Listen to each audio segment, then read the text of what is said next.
Récemment, j'ai dû mettre en place un workflow pour un client. Ce workflow, vous l'avez sous les yeux, il permet de par une simple demande Slack d'obtenir, des informations spécifiques. OK. Je vous détaille le workflow initial et surtout après je vous donne toutes les possibilités que vous pouvez amener via ce workflow. Très souvent les équipes sales aujourd'hui, notamment des sales, quand ils veulent des informations type un email, un numéro de téléphone, ils vont aller, sur le profil LinkedIn de la personne, ils vont peut-être essayer une extension, 2 extensions. Ensuite, ils vont peut-être trouver le numéro de téléphone, ils vont peut-être appeler la personne et ensuite le numéro va peut-être être perdu dans la nature. Bref, on n'a pas quelque chose qui est super, efficace. Moi, la plupart des boîtes avec qui je travaille, des boîtes assez tech, les 3/4, même plus sont sur Slack et c'est un outil qui est utilisé par toutes les équipes et notamment les équipes sales au quotidien. Quasiment tous les sales ont Slack ouvert sur leur ordinateur en parallèle. Donc je me suis dit comment simplifier clairement ce qu'ils souhaitaient faire. Alors là, le workflow que je vous présente, il est très simple. En fait, on a tout simplement un Slack trigger, d'accord, qui va être utilisé du coup qui va être déclenché dès qu'une personne sur Slack va appeler un bot spécifique. Un bot, c'est tout simplement un petit robot que vous appelez, d'accord, et qui peut être utilisé. Donc typiquement, ce bot-là, c'est très simple, il s'appelle n8n enrich, d'accord, bon j'avais fait une faute de frappe. Dès qu'on appelle ce bot-là, avec un simple arrobase, eh ben, on peut lui demander quelque chose, et c'est comme ça que le trigger se déclenche. C'est-à-dire que c'est pas pour n'importe quel message, on précise bien au trigger qu'on veut appeler spécifiquement ce bot-là. Ensuite, ce qui se passe, c'est qu'il va traiter notre demande, il va recevoir le message, ok. Et puis, ce qui va se passer, c'est que dans le cas d'usage aujourd'hui des sales que j'avais, ce cas d'usage-là était simple, c'était de pouvoir enrichir les informations d'un profil LinkedIn et notamment le numéro de téléphone à partir d'un profil LinkedIn. Donc, le premier élément, c'était via le morceau de code ici de récupérer des informations spécifiques sur le texte, c'est-à-dire extraire spécifiquement le profil LinkedIn dans le texte qui était donné. Puis ici, avec un scrap qui passe par ICPS, scraper le contenu du profil, d'accord, pour avoir des informations assez spécifiques. Et ensuite, pouvoir trouver le numéro de téléphone. Alors là, pour le coup, on utilisait Pronto HQ, qui est une solution française qui marche très très bien. L'un des gros avantages, c'est qu'ils utilisent ce qu'on appelle de l'enregistrement waterfall, c'est-à-dire qu'ils vont faire appel à un premier provider, puis un deuxième et un troisième s'il n'y a toujours pas le numéro qui est trouvé. Ok. Ici, on a juste un petit module wait entre le moment où on fait le call API pour trouver le numéro de téléphone et on fait le call API pour récupérer le numéro de téléphone, d'accord? Puisqu'il y a toujours une petite latence entre le moment où on demande le numéro de téléphone et le moment où un outil nous donne le numéro de téléphone. Ensuite, c'est pas compliqué, on a deux branches, une branche true, c'est-à-dire que on a trouvé le numéro de téléphone, donc on va pouvoir indiquer un numéro de téléphone spécifique, d'accord? Typiquement, voilà le détail de la recherche, voilà son prénom, son nom et le numéro de téléphone. Et puis quand on ne trouve pas de numéro de téléphone, c'est tout simplement un petit message pour préciser, d'accord? Là où je veux aller plus loin dans cette vidéo, c'est que ce flow-là, on pourrait lui donner beaucoup plus de capacité dans le temps. Pourquoi? Parce qu'en fait, on parle d'un Slack trigger. Là, j'avais un besoin très spécifique, c'est un numéro de téléphone à partir d'un profil LinkedIn. Mais très souvent, il y a des sales qui peuvent se poser la question, mais tiens, quel est le CEO de telle boîte? Ça pourrait être intéressant que je le contacte. Ou alors, est-ce que telle boîte, est-ce qu'ils ont un responsable marketing? Ça pourrait être ultra intéressant. Là, en fait, spécialement, ce qu'on pourrait venir faire, c'est tout simplement rajouter un petit module IA. D'accord? Un agent IA qui a plusieurs capacités.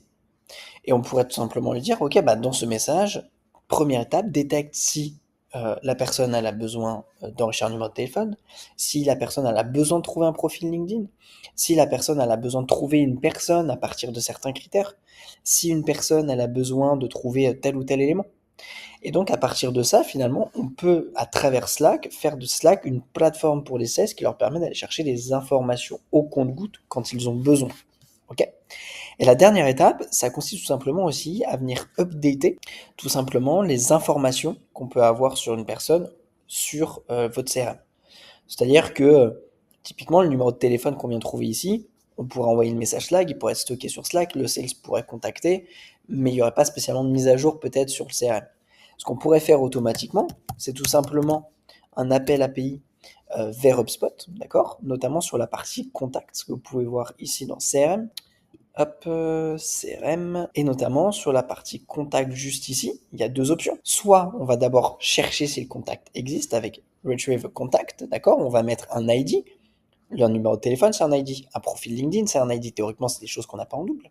Et puis, s'il y a un contact qui existe, alors peut-être l'updater avec des informations complémentaires. Et si le contact n'existe pas, alors créer une fiche contact.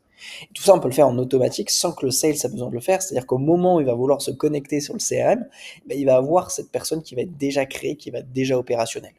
Et ça, c'est un super avantage. Okay, donc en fait, ce que je veux faire comprendre ici, c'est que là, le workflow, il est dessiné avec un seul élément, mais on peut rajouter énormément de choses. Ce qu'on peut rajouter, c'est en amont de la demande Slack, comment on va traiter n'importe quelle demande Slack. Bien évidemment, il faut informer votre équipe sales sur ce qui est possible ou non faire avec ce flow-là, mais typiquement, je veux un numéro de téléphone, je veux un email, je veux trouver le CEO de telle entreprise, je veux trouver le profil LinkedIn de telle entreprise, je veux trouver le profil LinkedIn de telle personne. Ça peut être 5 demandes différentes qui vont conduire à 5 branches différentes. Aujourd'hui, avec les outils du marché, on peut parfaitement le faire. On peut aller chercher le profil LinkedIn d'à peu près n'importe qui en ayant son nom, son prénom et l'entreprise dans laquelle il travaille. On peut trouver le profil LinkedIn de n'importe quelle entreprise en ayant le nom de l'entreprise et le site web. On peut trouver le numéro de téléphone en ayant son nom, son prénom, son profil LinkedIn. Pareil pour les emails, d'accord? Et on peut chercher des personnes en live sans même passer sur Sales Navigator à partir du moment où on a des informations sur l'entreprise, c'est-à-dire le profil LinkedIn et donc son ID LinkedIn et qu'on sait quel type de poste on va aller chercher.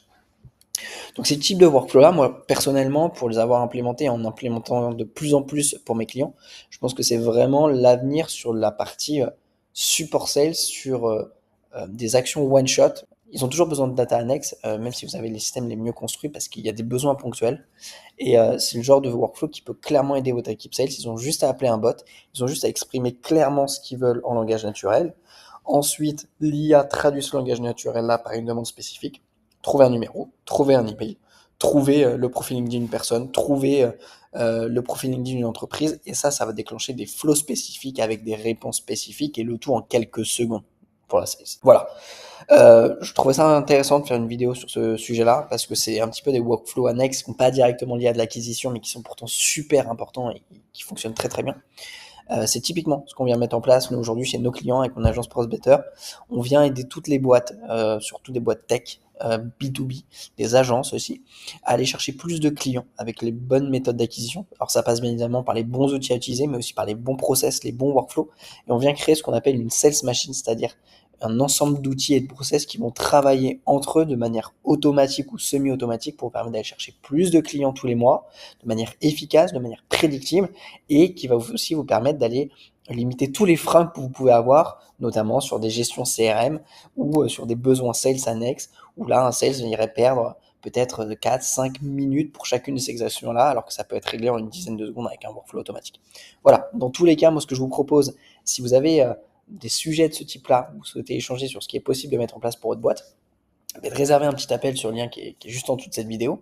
On pourra venir challenger vos process d'acquisition, vos outils, vos process internes pour voir ce qui peut être amélioré. Et puis si jamais on sent que c'est le bon moment pour vous et pour votre boîte, et puis je me permettrai de vous présenter du coup les accompagnements qu'on propose à l'ensemble de nos clients et qui leur permettent d'aller chercher plus de clients. Merci à vous.